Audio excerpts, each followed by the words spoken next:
Hi guys, it's Troy at The Full Setup, back with another benchmark review. Now in today's video I will be benchmarking the brand new GTX 1660 with the Ryzen 2600 at 1080p low to ultra settings. I will be testing 11 games for you today with a mix of stock and overclock results for you. Now over the next few weeks I will also be benchmarking 1440p and ultra wide performance. So if you want to see those videos, make sure you hit that subscribe button. And as a huge thank you to you all, I'm actually running another competition this month. And the lucky winner has the chance to win a silent RGB mechanical keyboard and matching mouse from the guys and girls at Gamemax and an XL RGB gaming surface from the lovely people at Banggood, and you can find out how to enter later in the video. Now as for the GTX 1660, I'm using the stubby but rather girthy EVGA XC Black with 6GB of GDDR5. Now this 1660 has a boost rating of 1785MHz. But as you can see here on screen, out of the box boosts are much higher if you keep the card nice and cool. And I found for the most, boosts were always sort of between 1850 and 1900MHz. I found that it sort of got to 1850, 1875 after prolonged gaming. Now there is a full specification list in the description for you, but I will just give you a brief overview. Now I'm using a Ryzen 2600 today. We're going to mostly be running it at 3.8GHz, but we're also going to have some footage at 4.2GHz overclock as well. Now I'm running this on an Asus X370 crosshair motherboard with 16GB of DDR4. Now I'm running at 3200MHz, but I am using Samsung B dies, so I've got some pretty tight timings and I've set full manual sub timings as well. As for the power supply, I'm just using a cheap and cheerful EVGA 600W power supply, but honestly you'd be fine with a 450W to 500W unit.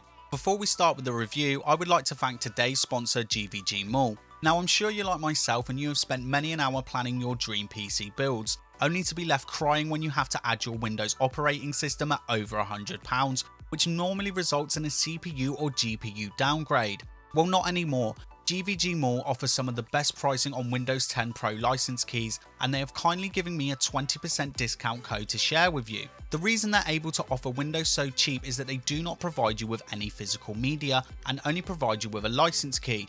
But don't worry, you can download the installer from Microsoft's website, then simply install Windows on a USB stick and you are good to go.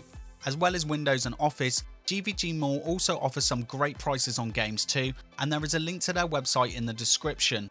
Let's move on to stock versus overclock performance for you then. Now as I've mentioned in previous videos, I always like to do overclocks that most of you can achieve, so you might be able to get better scores than what I have today. Now for the last few Turing graphics cards that I've reviewed, I've only actually added about 100 to 110MHz to the core. But those graphics cards that I purchased were overclocked editions. This one isn't, so I've actually had to add a bit more. So I've actually added 150MHz to the core, but I really do recommend you start at 100MHz and work your way up. Now as for the GDDR5 memory, I can't see any of you having a problem putting 500MHz on the memory. Even all my old Pascal cards, even graphics cards before then, I've been running 500MHz overclocks on those memories for quite some time as well. Okay, for Shadow of the Tomb Raider, we are running at DirectX 12 Ultra settings with SMAA enabled. Now for the stock CPU and with a stock GPU, we have a minimum of 55 and an average of 71 frames per second.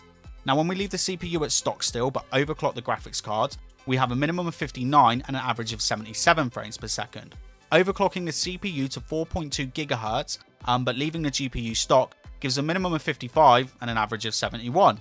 Now overclocking the CPU and the GPU gives a minimum of 60 and an average of 78 frames per second. Moving on to Far Cry New Dawn. Now we're at ultra settings, but we've upped it to TAA. Now for all stock, we have a minimum of 63 and an average of 79 frames per second. Leaving the CPU at stock, but overclocking the GPU gives a minimum of 70 and an average of 85 frames per second. Overclocking the CPU, but leaving the GPU stock, gives a minimum of 65 and an average of 80 frames per second. Overclocking the CPU and GPU gives a minimum of 71 and an average of 87 frames per second. And finally, Shadow of War at ultra settings, also with TAA. Now we are at all stock here and we have a minimum of 40 and an average of 68 frames per second. Leaving the CPU at stock and overclocking the GPU gives a minimum of 44 and an average of 74 frames per second. Now overclocking the CPU but leaving the GPU at stock gives a minimum of 40 and an average of 68 frames per second. And finally, overclocking the CPU and GPU gives a minimum of 44 and an average of 75 frames per second. So there was the stock versus overclock performance then, and as you can see there is definitely a small gain from overclocking the GPU, but there is next to no gain from overclocking the CPU. And that is because when you're running at like maxed out settings with a GPU like this, it's going to be the bottleneck. The CPU, the Ryzen 2600, has no problem driving it. Now that's not to say that you shouldn't overclock. If you're someone like myself that plays at lower settings, you may need that extra frequency to get you that extra FPS. But for the rest of the benchmark, apart from Battlefield at the end, we'll be running at stock, so we can see if there's anywhere where overclocking can be applicable. But for the rest of the benchmark, we're going to leave the GPU overclocked. And the reason I leave it overclocked, and the reason I explain in every video why it's overclocked, it's because I use Nvidia Shadow to record. So the 5 to 10 FPS you're sort of gaining from overclocking is being lost from the 5 to 10 FPS you're losing from screen recording. So actually what you're seeing on screen here is much closer to stock settings, and as you can see, it has no issues running Devil May Cry at ultra settings. You are going to find, for the most, apart from cutscenes, you're going to really make use of a high refresh rate panel. Moving on to PlayerUnknown's Battlegrounds. Now, as always, we start PUBG with the settings that I like to play. So these are sort of competitive settings. So we've got everything set to low, except view distance, which is set to ultra. And as you can see, it doesn't really have any issues maxing out my 144Hz panel. You know, there's a few little bits of bottlenecking in places, but the frame rate is that high, it doesn't really matter. But you may want to overclock your CPU. That being said, it's not perfect though. When you do get in a vehicle, you're going to see here the frame rate does dip quite a bit. It's around to like the 80 to 100 frames per second mark. So if you are moving fast, if you're running around, if you're riding around in a vehicle, you are going to lose some performance.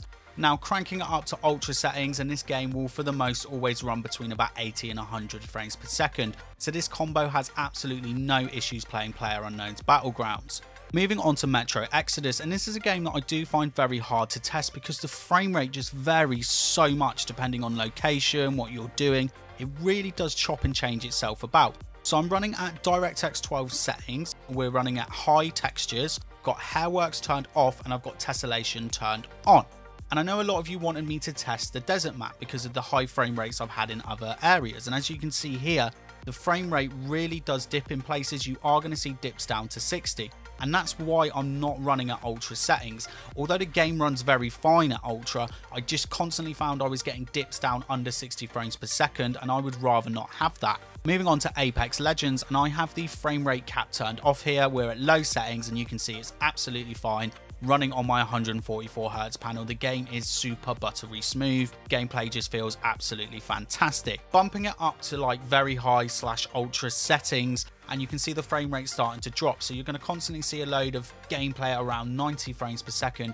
But when things get heated, you are going to see dips down to the 60 mark. So I would probably recommend playing this with a mix of high and medium settings. So you have very good looking textures, but you still have very good frame rates as well. And finally, one of the most demanding games we have for you today, Assassin's Creed Odyssey. Now, I am running it at very high like I did on previous tests that I've done on Turing graphics cards, but I have turned the AA down to medium settings. And for the most, it will be above 60 frames per second, but you are going to see the odd few dips down, which is why I turned the AA down.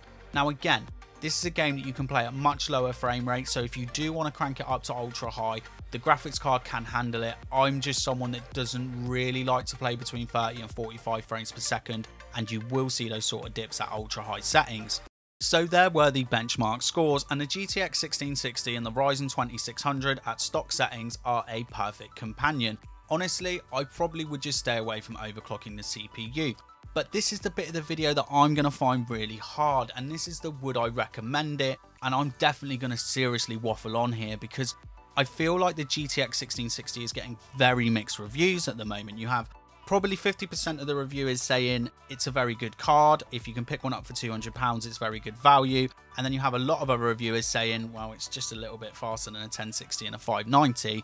Both of those graphics cards are sort of discounted at the moment. One comes with free games. It's not a good buy. Me personally, I actually do think it's a good graphics card. I think it's a good buy if you can get one from £200.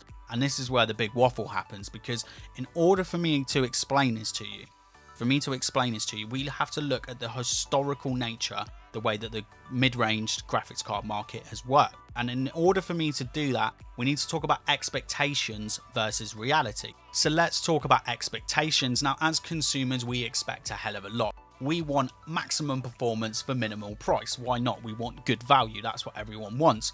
But those expectations don't always happen. So what I need to do is I need to sort of take you back a bit. We'll have a look at the Pascal launch, when Pascal launched. So we had the GTX 1080 and the 1070, monster graphics cards, absolutely monster cards. AMD had nothing to compete. And when you looked further down Nvidia's product stack, they had the 960. So there was a huge gulf in performance between a 960 and a 1070. Of course, there was the price difference, but the performance delta was huge, absolutely huge. And I couldn't afford a 1070 or a 1080 at launch, so I was eagerly awaiting the 1060. And as much as I'm not that big on rumours, most of the rumours were pointing towards a Christmas launch, you know, when the 1080 came out just before the summer, so I had quite a wait. And AMD didn't have anything to compete. They obviously had the Fury card, didn't compete, and then their 290s, 390 graphics cards were really starting to age, very power-hungry graphics cards as well, and lots of heat. So what did AMD do? AMD bought out the Polaris graphics card. They bought out the RX 470 and the RX 480.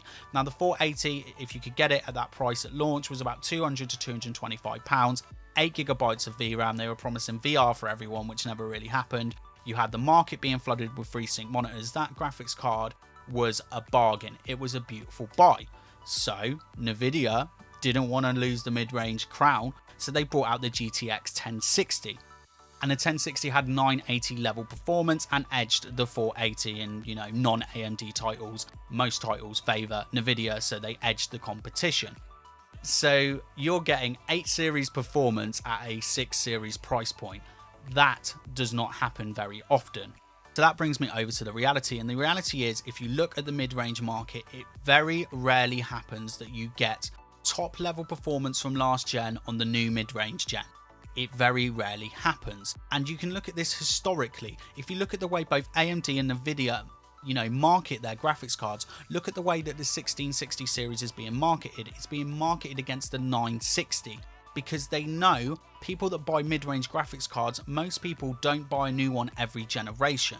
They buy one every 2 to 3 generations. So this graphics card was not designed to compete with the 1060 or the 590. That competitor is the 1660 Ti. That graphics card is retailing for the same price as both of those graphics cards when they came out, and it's considerably better. The GTX 1660 is coming out at 1060 3GB prices. So you're getting more performance and 3GB more VRAM, which is why I think it's a good buy. The 1660 is being marketed, like I said, 960 owners, maybe even old 750 Ti owners. They want to get those people over to a new graphics card. So although if you look at it in comparison, it's not that much better than a 1060 or a 590, you shouldn't be upgrading mid-range graphics cards every generation anyway, because historically, you never really get that much more performance gains. So if you were going to be upgrading from a 1060 or an RX 590, you should be upgrading to an GTX 1660 Ti or an RX 2060. So that is why I think the GTX 1660 is a very good graphics card. So much waffling there, I don't even know if any of this made sense. I'm not going to know until I edit it back. Moving over to the competition then, well, this is an international competition and anyone can enter, and it finishes on April the 17th. Now to enter, you only really have to do 2 things. You need to make sure you subscribe to my channel and hit the notification bell so you get notifications on all my great upcoming content. Then you need to go over to my Discord server, and there is a link in the description for my server. And over there you will see there is a competition server. Now all you need to do is just leave a comment in there saying enter. If you do want to have a discussion, please go onto one of the other channels and plenty of people will help you out with any PC build questions, and good luck with the competition. Anyway, that's it from me today. If you like the waffle, give me a waffle. If you didn't like the waffle, give me some shit in the comments section. And I was playing loads of Battlefield 5 last night, so I've got some extended ultra footage for you. Thank you, goodbye.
Heads up, charges set.